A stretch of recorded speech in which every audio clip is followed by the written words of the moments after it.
Hello my friends and welcome, my name is Dennis and this is the latest update from Ukraine. Let's start this video again from the Russian ship because we have some of the extra videos and extra information about the case. So here we go with the last video of the ship, Sergei Kotov. Definitely it's very close to the shore. You may see some of the lights behind and I'll switch on the audio for you to hear.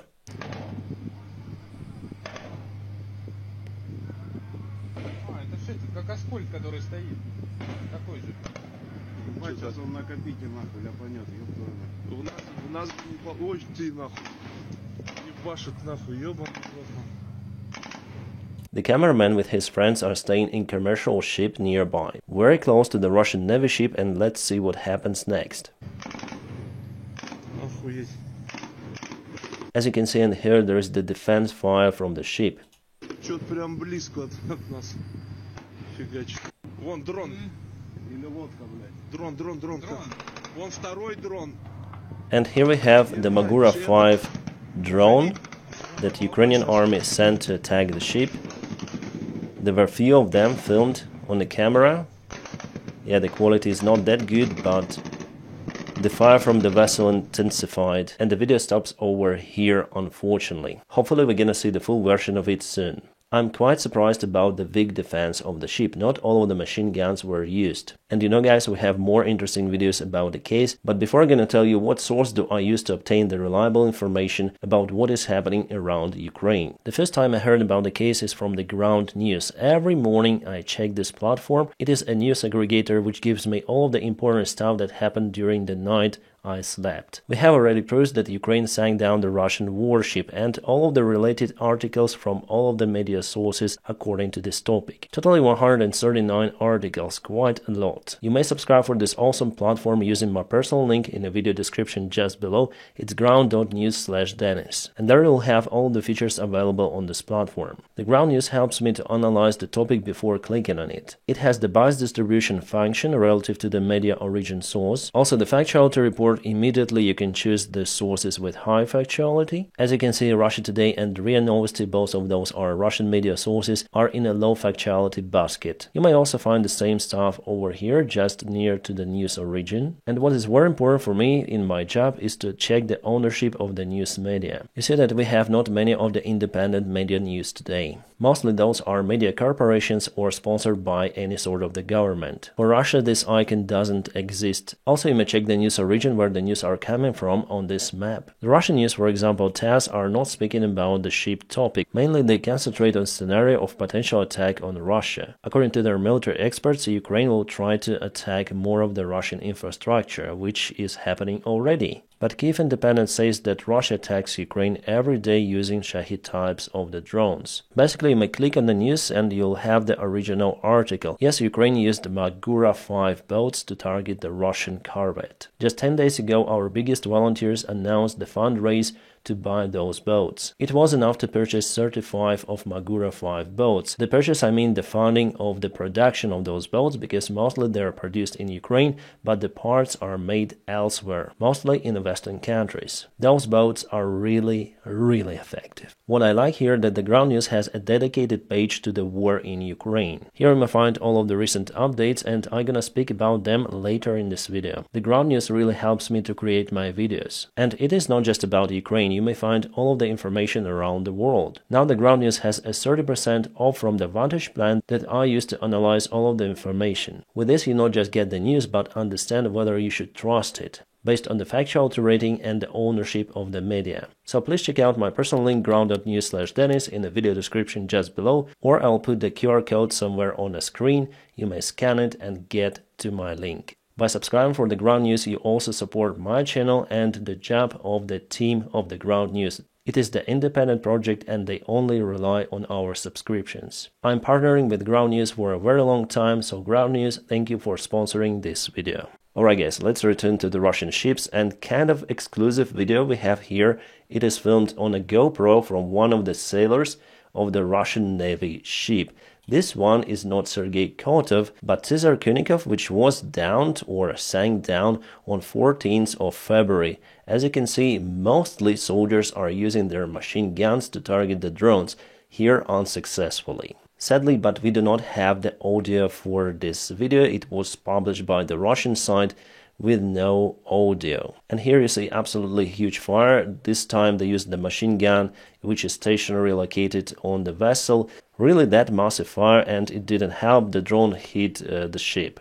A soldier filming survived the first strike, but later on he was kaputted with the other drone strike, probably because this video abruptly stops. However, the Russian source says that 4 of the drones were destroyed by the crew and 5 of the drones hit the ship. It was enough for the ship to go down. As they say, the 9th drone apparently entered the hole made by the previous drones and detonated almost inside, and the big landing ship is gone because of it. They say that crew left the ship on life rafts without loss of personnel. I do not believe that. Evacuated all secret documentation. Secret documentation on a landing ship. Kind of interesting. And part of the secret equipment with weapons. What is so secret about it? So what does Ukraine use for the attacks? The modernized version of the Magura 5 boats. A new Magura drone boat is, I would say, more nimble, and it has the low silhouette over the water, which is very important.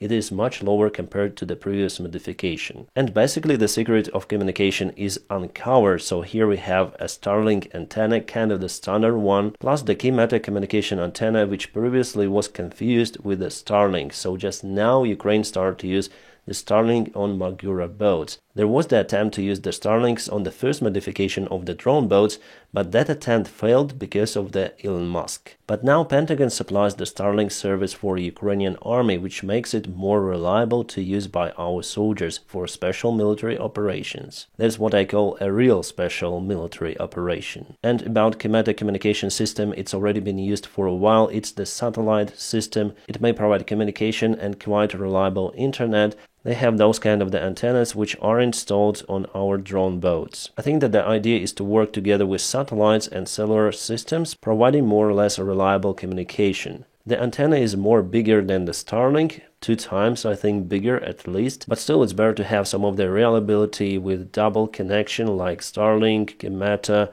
You also have the web camera just in the front, quite a big one. The biggest problem so far, as our drone operators say, that there is a 3-second delay for command. So what our operators see happened 3 seconds ago, which makes it sometimes hard to control the boat. For example, in this fragment of the video we saw that the drone just turns at one place.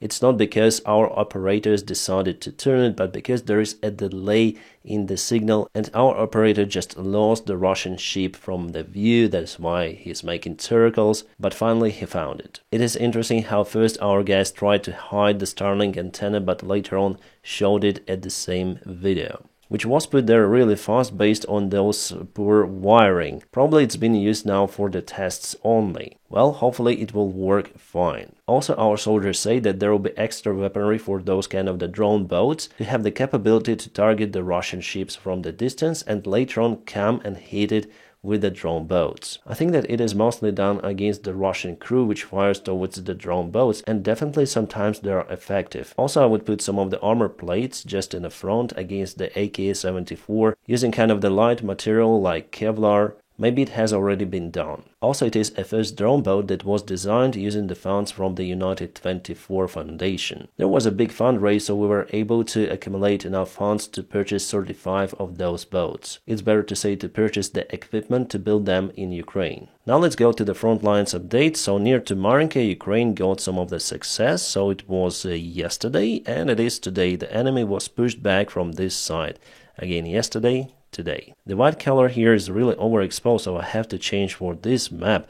The fight is now going for this tree line. And Ukraine was successful today. It's awesome. It's getting hard for Russia to take the ground. Around 1 week ago they were very successful in that, but now Ukraine repels the most Russian attacks. The only place where Russians advanced today is near to Avdiivka in Orlivka village. So let's go to the timeline. It's over here. It was yesterday and it is today. They went to this lake, unfortunately. So my prediction that they will continue to advance, taking all of this part They'll achieve it, I think, during the March-April time. I want to say the things as they are. I want to be honest on my channel. From the open sources, from our journalists, from our military who are there, who went there, we see that the Ukrainian military command or politician command didn't manage to prepare the defense lines in Orlivka, in Lastochkina, in Tonenki. Then it was really far behind the front lines. The same thing wasn't done properly even over here. We have the defense lines in the place, but those are just occasionally placed. You'll not find the defense lines as Russia built on the south. Those are really robust, able to withstand any kind of the army attack. So without a proper defense, how the situation looks like for our soldiers. The military command now sends Ukrainian soldiers directly to the fight, to the frontal fight with the Russian army, head to head, face to face. The only defense are the remains of the buildings, basements, and the trenches that are digged down by the soldiers themselves. In this case, there is no advantage of Ukrainian army, so the ratio of the losses is 1-to-1 in the urban fighting environment. The only thing why the Russian army has more losses compared to Ukraine are the FPV drones and Ukrainian artillery, which is more precise compared to the Russian one. Before, Russia was able to compensate it using the aviation bombs, but now they are afraid to use aviation as they used to use before, because the Patriot system is somewhere near. Because there is no robust defense, Ukraine has to send more and more forces to counteract to the Russian advancement, using even Abrams tanks and Bradleys. For example, here the Abrams tank was targeted by Russians. They say that Russian T-72 was used for this mission and it was able to eliminate Abrams from the one strike. It's hard to say what was used out there. I know that T-72B3, they have the special shells able to penetrate a very thick armor. Even though T-72 is a little outdated compared to Abrams, compared to Leopard 2 or Challenger 2, but still those could be quite capable, with the modern shells obviously. So it is a third Abrams tank which Ukrainian army loses near to Avdiivka. I don't know if you can see it, but there is also M2 Bradley, which was definitely hit by something and was abandoned by the crew. Hopefully the crew of the Abrams tank was also able to evacuate from this machine. Ukraine uses the M1A1 modification without the uranium armor. Well, those are still good tanks, but I think we should use them in different way. Building a proper defense could be a first step to avoid heavy losses, not only in our soldiers but also in our vehicles, which are quite rare for Ukrainian army. The military experts say that Ukraine wasn't really ready for defense. The idea was to counterattack, so Ukraine concentrated resources on that. But still, at the end of the last year, it was understandable that Ukraine should go fully for defense. Well, it is hard for me to judge fully the situation on the front lines because I'm not there, but I see what our guys are telling about. And the Western media also said about those flaws in Ukrainian defense. Nevertheless, with the help of the drones, Ukraine is still capable to eliminate many of the Russian attack vectors, like for example yesterday happened in Novomikhailivka. We have more and more videos coming from the place, from our legendary unit Shadow. They just annihilated the Russian vehicles, all the tanks. Some of them tried to go back, but were chased by the FPV drones. Definitely an awesome operation. So Russia tried to get Novomikhailivka in close, but it doesn't work for them. Today Russia also lost the counter-artillery radar Zoopark 1. It was targeted with something, I don't know with what. Probably also the FPV drone. So totally near to Novomikhailivka, Russia lost 2 of the T-80 tanks, 1 T-62M, 1 T-54B Jurassic tank, 1 unknown tank, 1 BTR, and 5 of the MTLBs. It means that they combine old tanks like T-62 and T-54 with more modern tanks like T-80. For me, it's kind of strange that Russia continued to use their old tanks as tanks, because there is no firepower, no protection, no armor, no aiming equipment. Those could be used mostly for defense, and we saw that it was happening, for example, on the south near to Robotine. Then Russians dig those tanks into the ground, leaving the turret open to aim the targets. That was a smart move, but here, attacking Ukrainian positions on those tanks, any kind of the RPG, not even speaking about the 30mm cannon that may penetrate those tanks with the mortar shells very easily, everything of that might destroy those tanks. And I wonder how it goes for the Russian soldiers. Head or tails? Okay, you go for T-55, and you for T-90. I wouldn't be going in any of those because the result mostly is same for them. This video shows a very close combat operation of the Bradley fighting vehicle against the BMP-2, I think, because it's very close and there are some of the details I'm unable to show this video on this platform, but I have the Telegram channel where I publish more information. So my friends, I encourage you to follow me on Telegram. You may find it in the video description just below. And obviously you may find this one over there too. It isn't a new footage, however, but I just discovered it. But this one is new. Here are some of the Ukrainian tanks repelling the Russian attacks in Kupian's direction. Russians advanced with only infantry forces directly to this forest line, and you may understand what happened to them. More about the stuff in my Telegram. I can just tell you that fighting against the tank with infantry forces is not a good idea. On the other military map source, I found this update that Russia advanced near to Robotine and Verbova. You can see over here and over here. According to the map legend, it is assessed Russian gains in the past 24 hours. I may say that 100% this information is not real because I have the data from our soldiers on the south.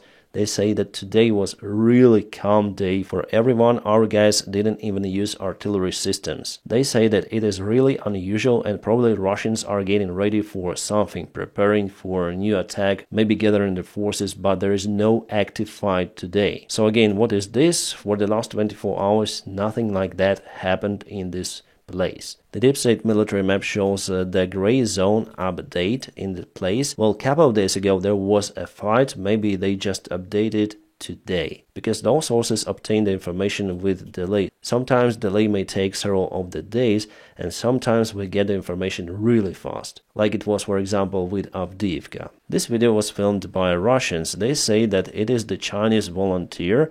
He has this patch, the communist flag with a Russian flag, and he communicates with his commander using the Google Translate. This Russian guy says that there are lots of the Chinese volunteers coming to the Russian army. We see one more on the background. Also what we see is this part of the equipment. With the proper ingredients, it might be used to improve the morale of the Russian soldiers. Or should I say Chinese soldiers in this case? Well, I don't know Chinese, but I know Russian. So this guy, the commander, is saying, please tell us the groups of the Chinese people because we understand that you may hate each other. So we will not put you in the same unit. My assumption that there are some of the Uyghurs and other Chinese people who might have some of the conflicts. You understand the relation of the official China towards Uyghurs. But it is just my assumption. And those are also Russian soldiers, but from India. Alright, so what happened out there? Indians were scammed and sent to fight in Ukraine. 7 Indian citizens recorded a video message in which they say that they were forced to participate in the war against Ukraine on the Russian side. According to the Indians, they were lured to Belarus by a certain travel agent. He took the money from them and then disappeared. We didn't know we need a visa, then we arrived in Belarus, they say. The agent took our money and disappeared, said. In Belarus, they were arrested and deported back to Russia, the country from which they were coming from, to Belarus.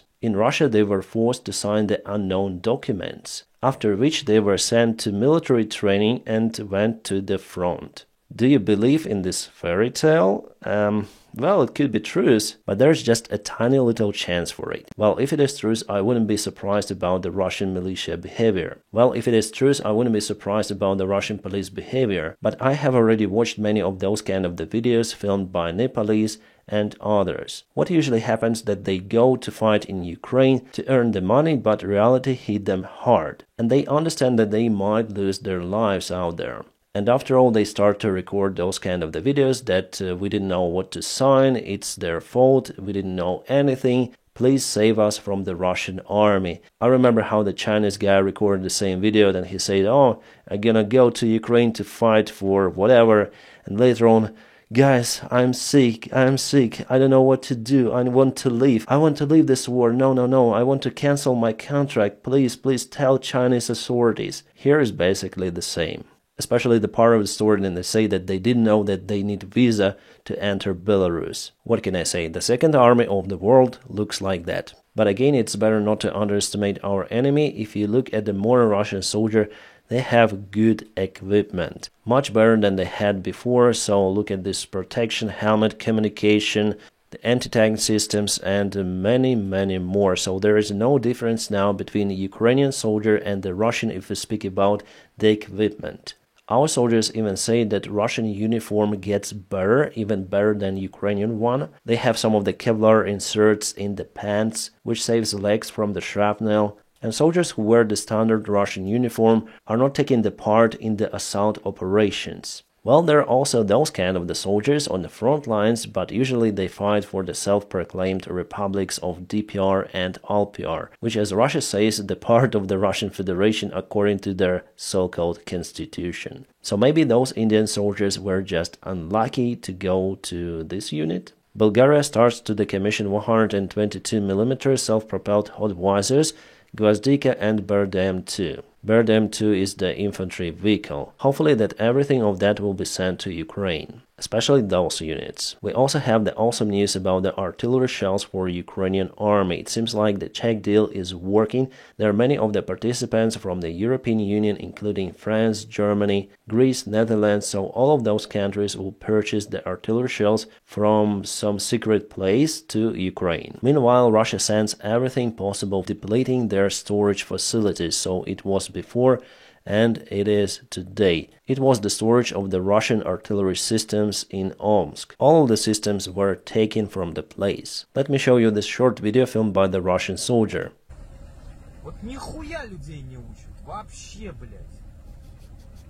I try to translate it into English. There is no fucking way we learn. He speaks about those Russian soldiers who were lined up by their commanders. You can see many of the Russian Ural trucks, and pretty much it's the good target for the HIMARS. So the Russian soldier, probably from the different unit, is really surprised about the picture he sees. Luckily for Russians, there are not enough HIMARS for everyone. Next time, boys, next time. Alright, let's go to the other news. It seems like the Russian economy will suffer because, for example, India refuses to sign a contract with Rosneft, one of the biggest Russian oil companies. This article came out from Bloomberg. Recently, India became one of the biggest Russian customers for oil. But it looks like something went wrong for Russia over here. Indian banks and companies afraid of getting under the Western sanctions, even though they would like to cooperate with Russian companies, but they are forced to refuse. In 2023, India became the second largest buyer of the Russian oil on the market. It was a good scheme for India, wasn't it, to buy the cheap Russian oil and to sell it abroad as an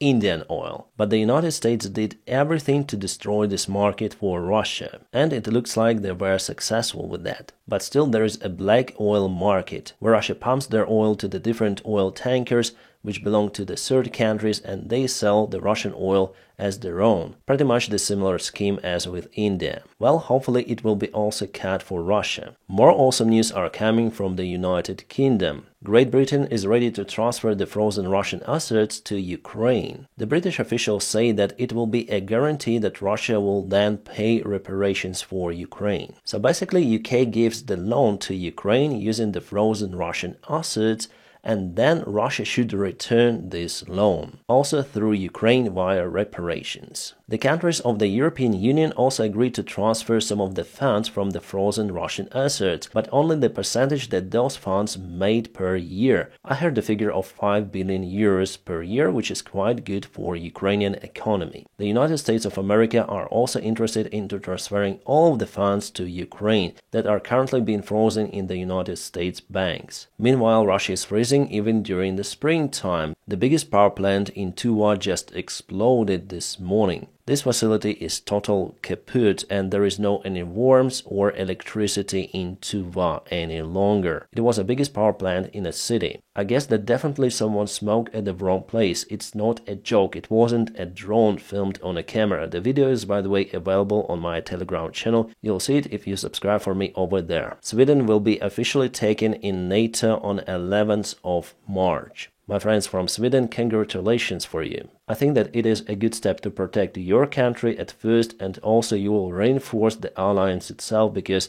Sweden produces lots of the weaponry, unique weaponry. And just for love, Putin called Russians' achievements in the field of meat production incredible. It's a very rare case, then I agree with Putin. The meat production has never been so intense in Russia. If it is a main goal of the Russian leader, I would say that he really has a success in this field of meat production. My friends, please don't forget to press your huge like to this video. By doing so, you help me a lot. And also don't forget to check my personal link in the video description just below, or scan the QR code available on the screen, where you may subscribe for the ground news. It is an awesome platform that I constantly use to prepare for my videos and to obtain a reliable information.